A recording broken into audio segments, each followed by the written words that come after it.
कल अपने वीडियो में ये बताया गया कि काव्य क्या है। काव्य के भेद किए गए। काव्य दो प्रकार के माने गए, वैसे मुख्य रूप से श्रव्य और दृश्य। कल इसकी विस्तार से विवेचना कर चुके हैं। अब आज हम उस काव्य में केवल भारतीय काव्य शास्त्र या भारतीय साहित्य में ही उसके बारे में नहीं बताया गया है। पाश्चात्य विद्वानों ने भी काव्य की बड़ी सुंदर व्याख्या की है। उन्होंने भी काव्य पर जोर दिया है। काव्य पढ़ने से व्यक्ति सभ्य बनता है, व्यक्ति संस्कारित होता है। उन्होंने ये माना है। पाश्चात्य विद्वानों की कुछ परिभाषाएं, उनका कुछ वर्णन यहाँ करना आवश्यक है।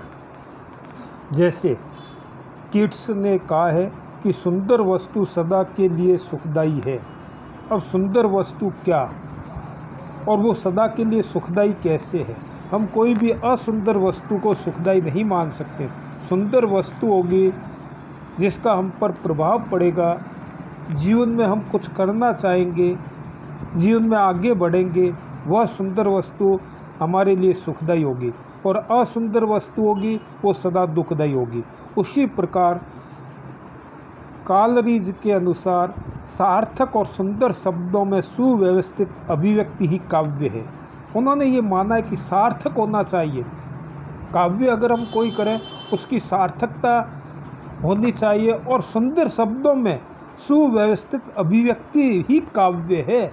अभिव्यक्ति होनी चाहिए। अभिव्यक्ति का मतलब ये नहीं है जैसे आज चल रहा है कि अभिव्यक्ति की स्वतंत्रता होनी चाहिए, अभिव्यक्ति होनी चाहिए, लेकिन किसके अनुसार? सुंदर शब्दों में होनी चाहिए। और ये कॉलरीज ने कहा है। उसी प्रकार कार्यल ने भी कहा है कि संगीत में विचार को काव्य के रूप में मानना है। कार्यल जो होता है उसने ये माना है कि संगीत में जो विचार है वह काव्य है। अर्थात काव्य को संगीत से अलग नहीं माना है उन्होंने। अच्छा काव्य वही है जो संगीत में। हमारे भारतीय जो काव्य शास्त्र में जो है उसमें भी ये माना है, जैसे पहले भी आपको बताया गया है कि हम गीति काव्य, उसको एक अलग रूप से कहा गया है कि गीत के द्वारा, संगीत के द्वारा वो काव्य। हमारे संस्कृत में कहा है साहित्य संगीत कला विहीन।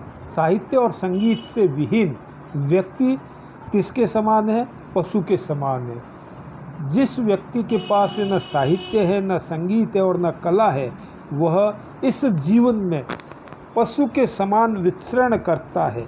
यह बहुत पहले संस्कृत साहित्य में कहा गया है और संस्कृत साहित्य का ही पाश्चात्य विद्वानों ने मानो अपनाया। जैसे मील ने कहा है कि बुद्धि और भाव के संयोग को काव्य कहते हैं। बुद्धि और भाव दोनों बातें कहिए। बुद्धि मति जो अपनी है, बुद्धि है, मति है, जो अच्छी भाव है, उसके संयोग को काव्य कहते हैं। अब संयोग दोनों का होना चाहिए।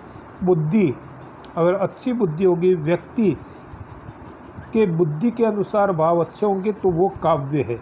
उसके संयोग से काव्य बनता है।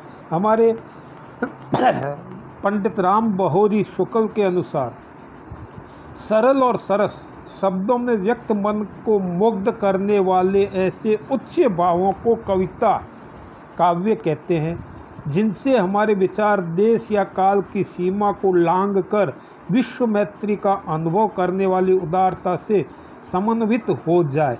अब कितनी सुंदर व्याख्या की है काव्य की कि पहले ही उन्होंने कहा है सरल। काव्य जो है वो सरल होना चाहिए, जो व्यक्ति समझ सके। अगर कठिन होगा, व्यक्ति नहीं समझेगा, सामान्य लोग नहीं समझेंगे, तो वो काव्य नहीं होगा, वो कठिन काव्य हो जाएगा। जैसे केशव पर आरोप लगाते हैं। आपके पाठ्य पुस्तक में पहला ही पाठ है केशवदास रामचंद्र का। उस पर आरोप किया गया है कि केशव कठिन काव्य का प्रेत है। ये आरोप क्यों किया गया है? क्योंकि लोगों ने, बहुत से विद्वानों ने ये कह सकते हैं कि रामचंद्रिका को नहीं पढ़ा है।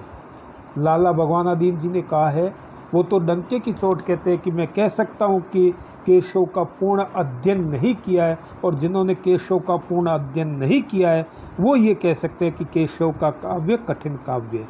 अब सरल और सरस, सरस भी होना चाहिए शब्दों में व्यक्त, उन सरल और सरस शब्दों में व्यक्त जो लिखा गया है, साहित्य लिखा गया है, वो काव्य। अब आगे फिर वो व्याख्या करते हैं, आगे फिर बात कहते हैं कि मन को मुग्ध करने वाले ऐसे उच्च भावों को कविता अर्थात काव्य कहते हैं। देखो यहाँ एक बात आपको समझने की है कि कविता और काव्य एक ही है। हम जैसे मान लो पढ़ते हैं रीतिकालीन काव्य तो रीतिकालीन काव्य पढ़ते हैं या आधुनिक काव्य पढ़ते हैं। जैसे ही हम कहेंगे आधुनिक काव्य या रीतिकालीन काव्य तो अपने मन में क्या आएगा, कविता का आ जाएगा। अपने मन में ये आएगा कि क्या पढ़े, कविता पढ़े। तो कविता को काव्य कहते हैं, ऐसा विद्वान मानते हैं। अब आगे उन्होंने जो बात कही है, उच्च भावों को कविता, देखो मन को मुग्ध करे, मन को आकर्षित करे, मन को उसकी ओर लगाए, और उसमें क्या उच्च भाव कहे हैं।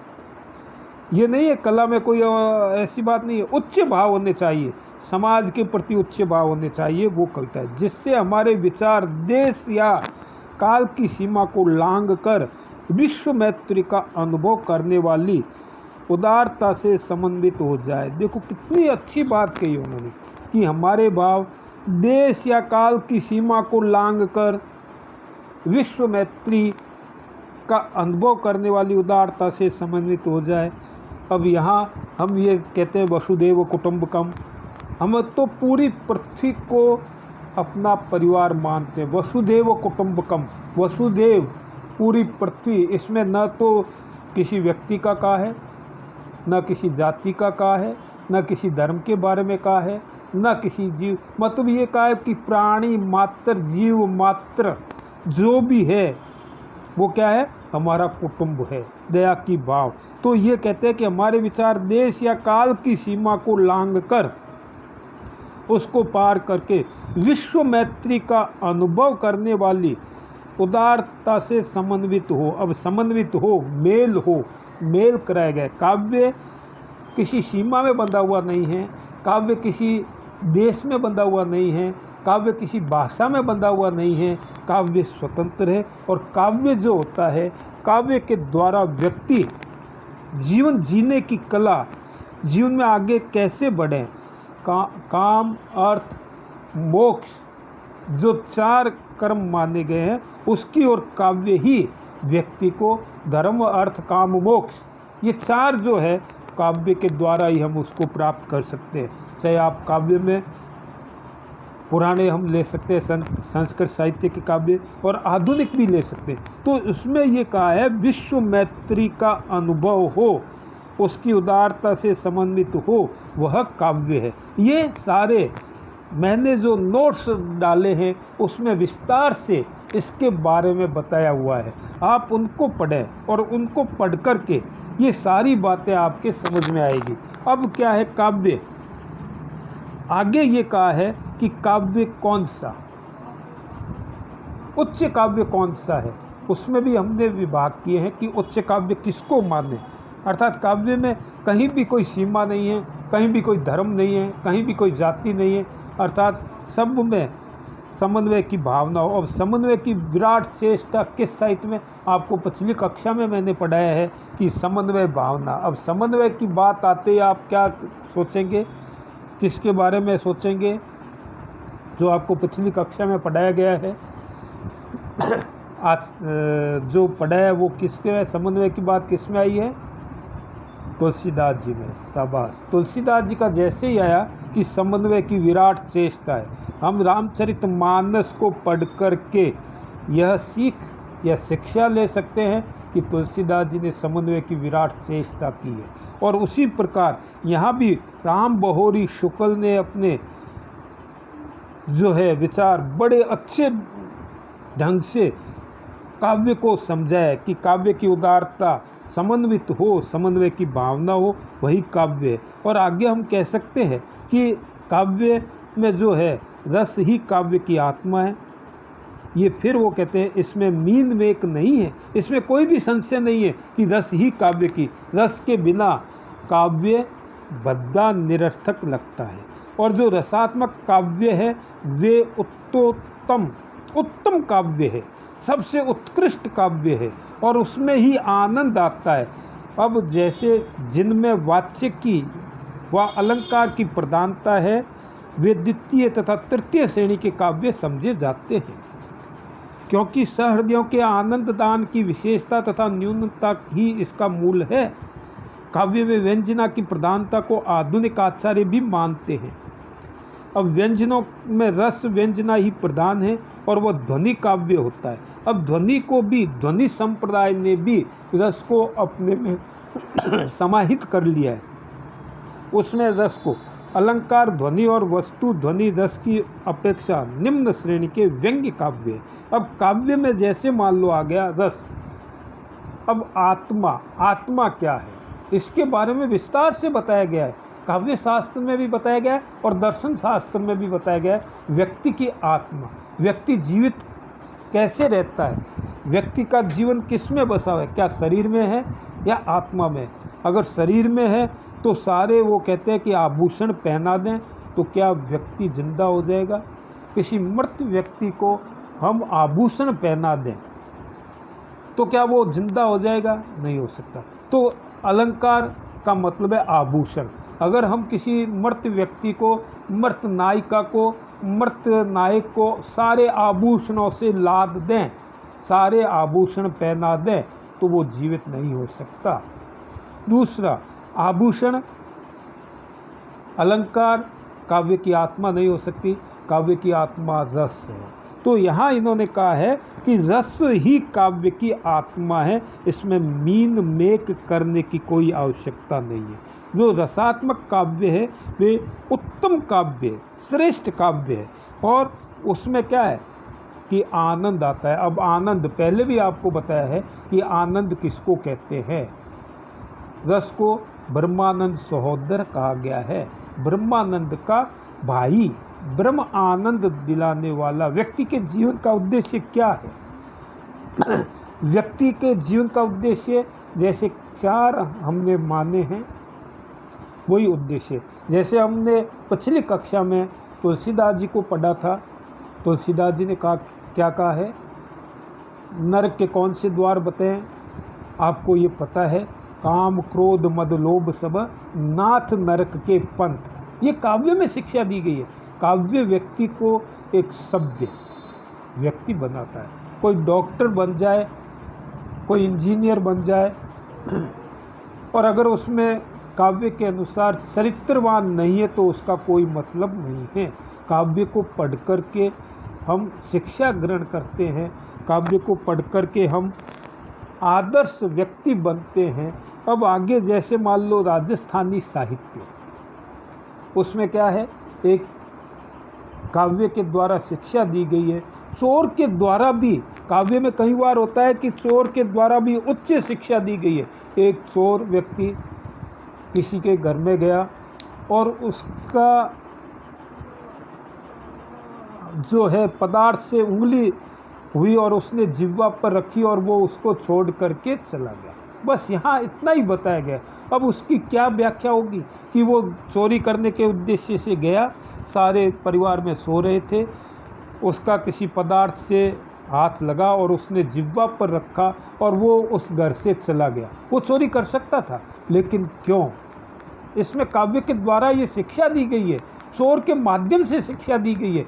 और वो शिक्षा क्या है, अब वो क्यों गया, ये काव्य के द्वारा ही हम समझ सकते हैं। और काव्य में जो आनंद लेने वाले हैं वही उसको समझ सकते हैं। अब वो क्यों निकला उससे उसको छोड़ करके क्यों गया, उसका क्या कारण है, जाने का क्या कारण है, ये सारी बातें हम व्याख्या में बता सकते हैं। उसमें क्या है कि जैसे ही वो गया, उसका नमक से उंगली लगा नमक पर और उसने जिह्वा पर रखा तो नमक का स्वाद आ गया।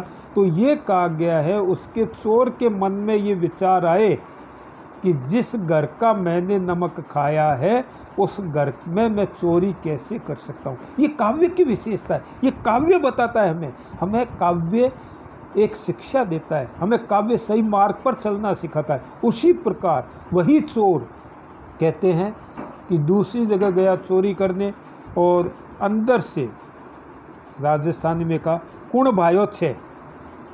अब जैसे ही उसने अंदर से आवाज़ सुनी कुण भायो छे, अब इसका अर्थ क्या है? कौन भाई आ गया? चोर वहाँ एक पल के लिए नहीं रुका और वो वहाँ से चला गया। अब क्यों चला गया? उसका कारण क्या है? किस कारण से गया? उसका कारण है कि उसके अंदर से जिस महिला ने जो आवाज़ दी, जो संबोधन किया, वो संबोधन क्या था? कुण भायो छे। भायो मतलब भाई। कौन भाई है यहाँ? और जब भाई संबोधन हो गया, भाई का संबोधन हुआ, तो चोर भाई के यहाँ चोरी नहीं कर सकता, बहन के यहाँ चोरी नहीं कर सकता। और एक संबंध जुड़ गया भाई और बहन का। और उन्होंने क्या किया कि उसी समय चोर वहाँ से निकल गया। तो ये सारी शिक्षा हमें कौन देगा? हमें काव्य। काव्य के द्वारा हमें ये शिक्षा मिलती है कि जीवन में हम किस प्रकार से जीवन को आगे बढ़ाएं। हम जीवन में किस प्रकार से हम ये सोचें कि व्यक्ति किस प्रकार से आगे सफल होगा।